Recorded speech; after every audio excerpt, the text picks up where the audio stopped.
Hey guys, welcome to my channel Career Solution, an institute of education where you can join the pillar of success and get ahead of others.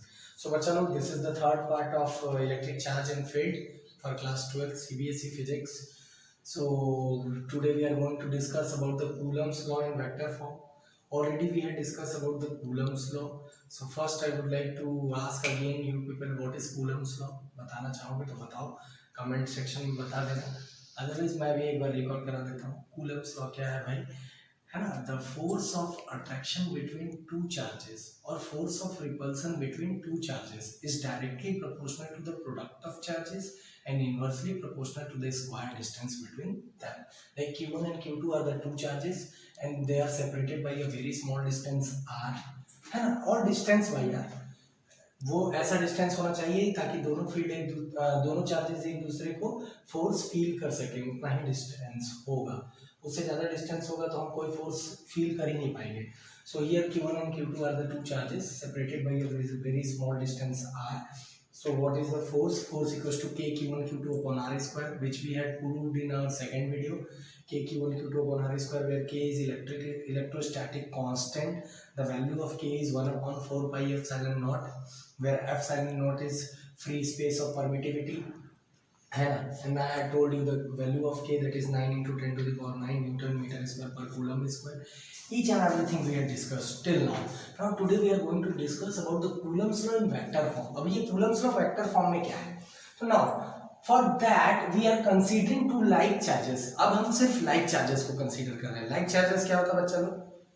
दो charges like charges कब होते हैं? जब उनका magnitude same हो, है ना, एक तरह के हो. like charges, ठीक है, या तो दोनों पॉजिटिव चार्ज हो या दोनों नेगेटिव चार्ज हो, तो लाइक चार्जेस है. तो जब भी लाइक चार्जेस होता है और वो एक स्मॉल डिस्टेंस से सेपरेटेड होंगे तो क्या होगा? बोलो? सिंपल सी बात है, force of ripples.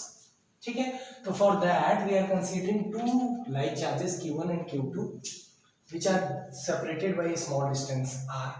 Now this is the force, है ना, experienced by the charge Q1 due to charge Q2. That's why I had written over here F12 means force on 1 due to 2.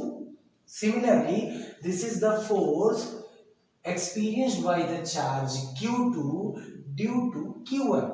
So I had written over here for F21. So F21 is what? Force on 2 due to 1. Now R1 and R12 and R21 are the unit vector. R12 is the unit vector pointing from Q1 to Q2 and R21 is the unit vector pointing from Q2 to Q1 to balance it. Okay, so now F12 is equals to F21. ये क्या होगा भाई? दोनों force है, दोनों क्या force होंगे? F12 equals to F21 equals to 1 upon 4 pi epsilon naught Q1 Q2 upon R square. कोई समस्या ही नहीं है, तो हम ऑलरेडी डिस्कस कर चुके हैं. जो फोर्स ये फील करेगा सेम वही फोर्स वो एक्सपीरियंस करेगा. बट डिफरेंस क्या होता है? जब हम यूनिट वेक्टर के फॉर्म में बात करेंगे तो हम देखेंगे कि ये दोनों फोर्स इक्वल तो होंगे बट अपोजिट डायरेक्शन में होंगे. अपोजिट डायरेक्शन के लिए फिजिक्स क्या साइन यूज करता है? माइनस का साइन यूज करता है. किसी भी एक तरफ से माइनस का साइन, मतलब हम प्रूफ करने जा रहे हैं कि F12 equals to minus F21 और F21 equals to minus F12. Clear to everyone? Now F12 क्या लिखेंगे? F12 को 1 upon 4 pi epsilon not Q1 Q2 upon R square. F12 को कौन बैलेंस कर रहा है? ध्यान से देखो तो F12 को कौन बैलेंस कर रहा है? उसी डायरेक्शन में कौन फोर्स, कौन सा यूनिट वेक्टर उस F12 के अलोंग डायरेक्शन में है? R21. तो 1 upon 4 pi epsilon naught Q1 Q2 upon R square and R21 is the unit vector pointing from Q2 to Q1 that acts along the direction of the F12. Clear? तो R21 unit vector यहाँ लिख सकते हैं. Similarly F21 क्या होगा? 1 upon 4 pi epsilon naught Q1 Q2 upon R square. यहाँ तक तो कोई दिक्कत नहीं है.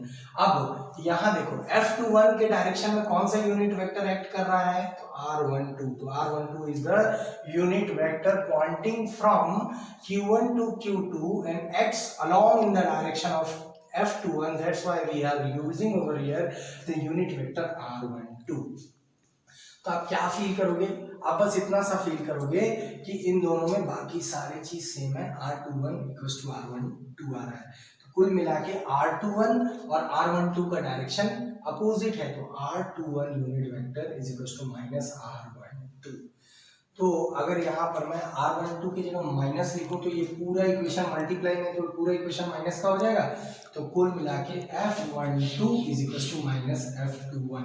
यहाँ माइनस साइन क्या शो करता है, यहाँ माइनस साइन ये शो करता है कि F12 and F21 are the force experienced by the charges Q1 and Q2, but they are in the different direction due to like charges, or you can say F21 is equals to minus F12। Again मैं पूरा repeat कर रहा हूँ, Coulomb's law in vector form पढ़ रहे हैं भाई, कोई दिक्कत नहीं है। Coulomb's law in vector form सिर्फ और सिर्फ इतना बताता है कि अगर कोई दो लाइक चार्जेस हैं तो जो फोर्स उन दोनों पे लगेगा, दोनों फोर्स इक्वल तो होंगे, दोनों फोर्स इक्वल तो होंगे भाई, बट दोनों का डायरेक्शन डिफरेंट डिफरेंट होगा। तो F12 equals to minus F21, this is the Coulomb's law in vector form बच्चा लोग। Okay students, so this is the second topic of today's class, comparison of Coulomb's law with the gravitational law। ठीक है, तो gravitational law we had discussed in class 11th and Coulomb's law we had discussed in class 12th। तो फिर से एक बार gravitational law याद कर लेते हैं। If two bodies of mass m1 and m2 are separated by a distance r, then the force experienced by the two bodies, what it is, the force is directly proportional to the product of masses and inversely proportional to the square distance between them। तो same ये चीज proof किया हुआ था, Fg equals to G m1 m2 upon r square. अगर देखना है तो दिखा दे रहा हूँ, F is directly proportional to m1 into m2, दो बॉडी हैं जिनका मास m1 और m2 है, तो इनके बीच जो फोर्स लगेगा, ग्रेविटेशनल फोर्स लगेगा, वो डायरेक्टली प्रोपोर्शनल होगा किसके भैया, किसके, प्रोडक्ट ऑफ मासेस के। F is inversely proportional to the square distance between the two bodies। ठीक है, now if we combine both the equations, so we'll get F is proportional to m1 into m2 upon r square। F is equals to G m1 m2 upon r square। यहाँ G क्या है, gravitational constant है, G की value को पता है। तो now F equals to K Q1 Q2 upon r square, Fg equals to G m1 m2 upon r square। These two equation you had already proved। Now मैं याद करूँ तो हमको पहला जब टॉपिक पढ़ाया था, इस चैप्टर का पहला टॉपिक जब पढ़ाया था तो वहाँ पे मैंने तुमको बहुत सारे क्या बोलते हैं, मैंने तुमको वहाँ पे बहुत सारे एग्जांपल दिया था और फिर मैंने तुमको बताया था मैटर के बारे में। और मैटर बताते बताते मैंने तुमको एक बहुत अच्छी चीज समझाई थी, वो पेन वाले एग्जाम्पल के साथ। क्या समझाया था कि एक और कोई ऐसा फोर्स है इस वर्ल्ड में, इस जगह पे, इस धरती पे, इस दुनिया पे, जो कि ग्रेविटेशनल फोर्स से भी ज्यादा है ना।